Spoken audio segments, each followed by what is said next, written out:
Hi friends, amplifier നിർമ്മിക്കുമ്പോൾ അവയിലെ ഓരോ ബോർഡുകളും പവർ സപ്ലൈ സൈഡായാലും ആംപ്ലിഫയർ ബോർഡായാലും പ്രീ സ്റ്റേജ് ബോർഡുകളായാലും ഇവ തമ്മിൽ കണക്റ്റ് ചെയ്യുമ്പോൾ കണക്ഷനിലുണ്ടാവുന്ന ഷോർട്ടിംഗ് നമുക്ക് കണ്ടുപിടിക്കാൻ വേണ്ടി ഉപയോഗിക്കാൻ കഴിയുന്ന ഒരു ഉപകരണമാണ് കണ്ടിന്യൂറ്റി ടെസ്റ്റർ. കണ്ടിന്യൂറ്റി ടെസ്റ്റർ മെയിനായിട്ട് നമുക്കൊരു ആംപ്ലിഫയർ നിർമ്മിക്കുമ്പോൾ ആവശ്യമുണ്ട്. ഒരു ബിഗിനറാണ് എങ്കിൽ ഇവ വളരെ സിമ്പിളായിട്ടുള്ള ഒരു ഡിവൈസാണ്. ഒരു LED ബൾബ് 2 നോബിലേക്ക് ബാറ്ററി യൂസ് ചെയ്ത് കണക്ട് ചെയ്തിരിക്കുന്നു. എന്നാൽ ഇത് ചെയ്യുന്ന ഉപയോഗം വളരെ വലുതാണ്. ഒരു മൾട്ടിമീറ്റർ ഉപയോഗിച്ചിട്ടും നമുക്ക് കണ്ടിന്യൂറ്റി ടെസ്റ്റ് ചെയ്യാം. അതിൽ ബസറിൽ നിന്ന് ലഭിക്കുന്ന സൗണ്ട് വെച്ചിട്ടാണ് നമ്മൾ കണ്ടിന്യൂറ്റി ഉണ്ടോ എന്ന് മനസ്സിലാക്കുന്നത്. എന്നാൽ വ്യത്യസ്ത ഇൻറ്റൻസിറ്റിയിലുള്ള, അതായത് ചില സമയങ്ങളിൽ നമുക്ക് കുറഞ്ഞ ശബ്ദത്തിലുള്ള സൗണ്ടിൽ നിന്ന് ചില വാല്യൂസ് മനസ്സിലാക്കേണ്ടതുണ്ട്. അത് നമ്മളൊരു ലൈറ്റ് ഉപയോഗിച്ച കണ്ടിന്യൂറ്റി ടെസ്റ്ററിലേ പറ്റുള്ളൂ. ഫുൾ ബ്രൈറ്റ്നസ് അല്ലാതെ കുറച്ച് ബ്രൈറ്റായിട്ട് കത്തുന്ന കണ്ടീഷനുകളും നമ്മളൊരു ആംപ്ലിഫയർ നിർമ്മിക്കുമ്പോൾ നമുക്ക് വരും. അത് ഒരു ലൈറ്റുള്ള LED ലൈറ്റുള്ള കണ്ടിന്യൂറ്റി ടെസ്റ്ററിൽ നിന്ന് നമുക്ക് കണ്ടുപിടിക്കാൻ കഴിയും. അതെങ്ങനെയാണ് എന്ന് ഇതിൻ്റെ ബാക്കി ടിപ്സ് പാർട്ടിൽ നമുക്ക് നോക്കാം. നമ്മൾ കണ്ടിന്യൂറ്റി ഒരു ബോർഡിൽ ടെസ്റ്റ് ചെയ്യുമ്പോൾ അതിൻ്റെ ട്രാക്ക് ഫോളോ ചെയ്യുക. ഇപ്പോൾ ഗ്രൗണ്ട് ആണ് എങ്കിൽ ഒരു സൈഡിലെ ട്രാക്കിലെ ഗ്രൗണ്ട് അടുത്ത സൈഡിലേക്ക് എത്തുന്നുണ്ടാവും.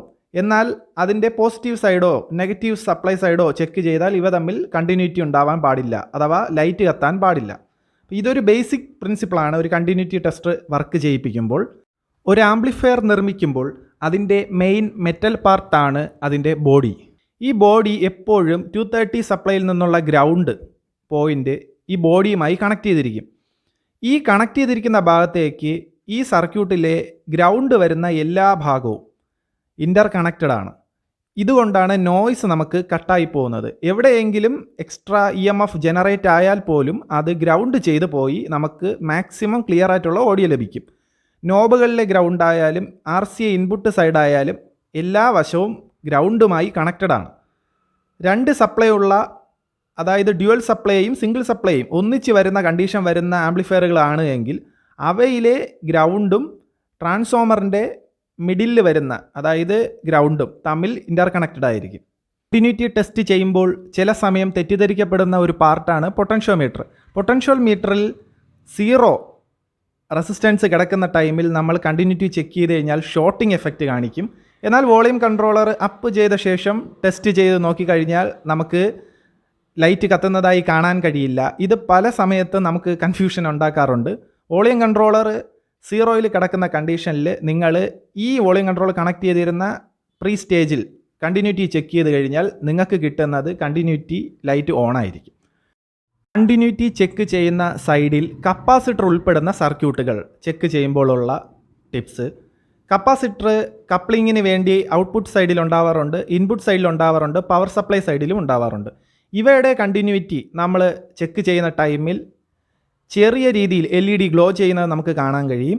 ഇത് ഒരു പ്രശ്നമല്ല. നമ്മൾ ബിഗിനേഴ്സ് ആണ് എങ്കിൽ ഡൗട്ട് അടിക്കാൻ സാധ്യതയുണ്ട്. പക്ഷേ ഇത് ആ കപ്പാസിറ്റർ ചാർജ് ആവാൻ എടുക്കുന്ന ഒരവസ്ഥയാണ്. അത് കംപ്ലീറ്റ് ചാർജ് ആയ ശേഷം മാത്രമേ ലൈറ്റ് ഓഫ് ആവുകയുള്ളൂ. ചെറിയ കപ്പാസിറ്ററുകളാണെങ്കിൽ ഇതുപോലെ ചെറിയ രീതിയിലായിരിക്കും ലൈറ്റ് ഗ്ലോ ചെയ്യുന്നത്. ഇതിലെ ഇൻപുട്ട് സൈഡിലുള്ള കപ്പാസിറ്റർ വർക്ക് ചെയ്യുമ്പോൾ ഉണ്ടാകുന്ന ലൈറ്റാണ്. അതുപോലെ തന്നെ ഔട്ട്പുട്ട് സൈഡിൽ സ്പീക്കർ പോസ്റ്റ് സൈഡിലും നിങ്ങൾക്ക് ചില ആംപ്ലിഫയർ ബോർഡുകളിൽ ചെക്ക് ചെയ്ത് കഴിഞ്ഞാൽ ഇതുപോലെ ചെറിയ രീതിയിൽ LED ഗ്ലോ ചെയ്യുന്നത് കാണാൻ കഴിയും. അതൊരു പ്രശ്നമല്ല. അതിൻ്റെ ആ ഔട്ട്പുട്ട് സൈഡിലും ഇൻപുട്ട് സൈഡിലുള്ള കപ്പാസിറ്ററുകൾ ചാർജ് ആവുന്നത് കൊണ്ട് സംഭവിക്കുന്ന ഒരു പ്രതിഭാസമാണ്. ഇതുപോലുള്ള കണ്ടീഷനിലാണ് ഞാൻ പറഞ്ഞത്, ഒരു മൾട്ടിമീറ്ററിൻ്റെ ബസർ കണ്ടിന്യൂറ്റി നോക്കിക്കഴിഞ്ഞാൽ ഇവിടെയും അത് സൗണ്ട് ഉണ്ടാക്കും. പക്ഷേ ഈ ലൈറ്റ് വെച്ച് നമുക്ക് കമ്പയർ ചെയ്യുമ്പോൾ ചെറുതായിട്ട് മാത്രമേ ലൈറ്റ് ഗ്ലോ ചെയ്യാറുള്ളൂ. ചെറിയ വാല്യൂ ഉള്ള കപ്പാസിറ്ററുകളിലാണ് ഇതുപോലെ ഗ്ലോ ചെയ്യുന്നത്. എന്നാൽ പവർ സപ്ലൈ സൈഡിലുള്ള കപ്പാസിറ്ററുകളുടെ കാര്യമാണ് എങ്കിൽ ഇങ്ങനെയല്ല. നിങ്ങൾക്ക് അവിടുത്തെ വാല്യൂ പരിശോധിച്ച് കഴിഞ്ഞാൽ നല്ല രീതിയിൽ ലൈറ്റ് ഗ്ലോ ചെയ്യുന്ന കാണാൻ കഴിയും. പല സമയത്ത് നമ്മൾ സർക്യൂട്ടുകളിൽ ഷോർട്ട് ഉണ്ടോ എന്ന് ഡൗട്ട് അടിക്കാറുണ്ട്.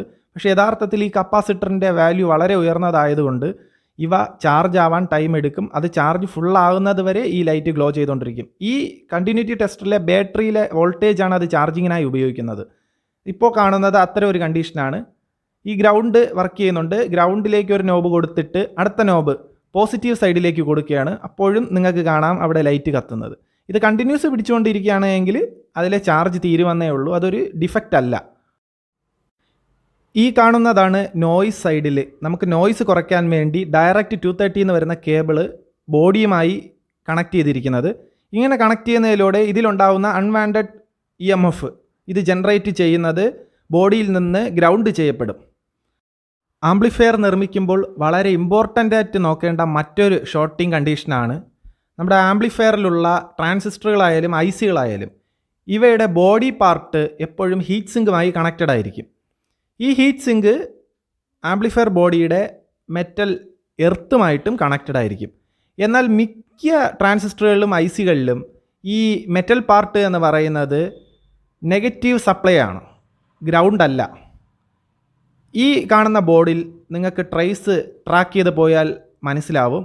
ഇതിൻ്റെ മെറ്റൽ പാർട്ട് ഫൈനലി നമ്മൾ നോക്കുമ്പോൾ കാണുന്നത് നെഗറ്റീവ് സപ്ലൈ സൈഡാണ്. ഈ കണക്ടറിലേക്ക് കണ്ടിന്യൂറ്റി ടെസ്റ്ററിൻ്റെ ഒരു പ്രോബ് കണക്ട് ചെയ്ത ശേഷം മറ്റേ ഭാഗം ട്രാൻസിസ്റ്ററിൻ്റെ മെറ്റൽ സൈഡിലേക്ക് കണക്ട് ചെയ്ത് കഴിഞ്ഞാൽ ലൈറ്റ് ഓൺ ആവുന്നത് കാണാൻ കഴിയും. ഇത് ഡയറക്റ്റായിട്ട് ഒരു ഹീറ്റ് സിങ്കിൽ കണക്ട് ചെയ്ത് ആംപ്ലിഫയറിൻ്റെ ഗ്രൗണ്ടിൽ കൊടുത്തു കഴിഞ്ഞാൽ ഓൾറെഡി ഉള്ള ഗ്രൗണ്ട് സ്റ്റേറ്റും ഈ നെഗറ്റീവ് സപ്ലൈ സൈഡും കൂടി ഷോർട്ടായി ബോർഡ് അടിച്ചു പോകും ഓൺ ആവുമ്പോൾ. സോ ഇതിൻ്റെ ഇടയിൽ ഒരു ഇൻസുലേറ്റർ ഉണ്ടാവണം. സിലിക്ക ഷീറ്റ് അല്ലെങ്കിൽ മൈക്ക ഇൻസുലേറ്റഡ് ഷീറ്റുകളാണ് ഇവയ്ക്ക് വേണ്ടി മെയിനായി ഉപയോഗിക്കുന്നത്. ഇവ കണക്ട് ചെയ്ത ശേഷം ഈ ഹീറ്റ് സിങ്കുമായി ഇവയ്ക്ക് സെപ്പറേഷൻ ഉണ്ട് എന്ന് നമ്മൾ ഉറപ്പ് വരുത്തണം. അങ്ങനെ ഉറപ്പ് വരുത്തി ശേഷം മാത്രമേ ആംപ്ലിഫയർ ഓണാക്കാൻ പാടുള്ളൂ. ഇത്തരം ഷീറ്റുകളാണ് മെയിനായി ഉപയോഗിക്കുന്നത്. ഇവയുടെ ഷോർട്ടിംഗ് രണ്ടാമതും ഉറപ്പ് വരുത്തുക. ഇവ ഫൈനൽ കണക്ട് ചെയ്ത ശേഷം നമുക്കിത് കണ്ടുപിടിക്കാൻ കഴിയില്ല. എന്തുകൊണ്ട് എന്ന് വെച്ച് കഴിഞ്ഞാൽ ഓൾറെഡി ഈ ഹീറ്റ് സിങ്കിലേക്ക് ഗ്രൗണ്ട് വന്നിട്ടുണ്ട്. നമ്മളിത് ബോഡിയിലേക്ക് കണക്ട് ചെയ്യുമ്പോൾ നമ്മുടെ കപ്പാസിറ്റർ സൈഡിൽ, പവർ സപ്ലൈ സൈഡിലെ കപ്പാസിറ്റർ കാരണം ഷോർട്ടിങ് കണ്ടുപിടിക്കാനും കഴിയില്ല. ചെറിയ രീതിയിൽ ലൈറ്റ് ഓണായി നിൽക്കും. അതുകൊണ്ട് തന്നെ ആംപ്ലിഫയറിൽ കണക്ട് ചെയ്യുന്നതിന് മുൻപാണ് ഇവ തമ്മിൽ ഷോർട്ടിങ് ഇല്ല എന്ന് നമ്മൾ ഉറപ്പ് വരുത്തേണ്ടത്. ഈ ആംപ്ലിഫയർ ബോർഡിൽ കാണുന്നത് പോലെ മെറ്റൽ സൈഡും ഇവയുടെ പവർ സപ്ലൈ കണക്ടർ സൈഡും നമ്മൾ ആംപ്ലിഫയറിൽ കണക്ട് ചെയ്യുന്നതിന് മുമ്പേ ചെക്ക് ചെയ്ത് ഉറപ്പ് വരുത്തണം. ഇല്ല എങ്കിൽ നമ്മൾ കണക്ട് ചെയ്ത ശേഷം ബോർഡ് അടിച്ചു പോകാനുള്ള സാധ്യത വളരെ കൂടുതലാണ്. ഇത്രയുമാണ് കണ്ടിന്യൂറ്റി ടെസ്റ്റർ ഉപയോഗിച്ചുകൊണ്ടുള്ള ടിപ്സ്. ഇനി നോയ്സ് കുറയ്ക്കാൻ വേണ്ടി ഞാൻ ആംപ്ലിഫയറിൽ ചെയ്ത ബാക്കി കാര്യങ്ങൾ നെക്സ്റ്റ് വീഡിയോയിൽ പറയുന്നതായിരിക്കും. താങ്ക്സ്.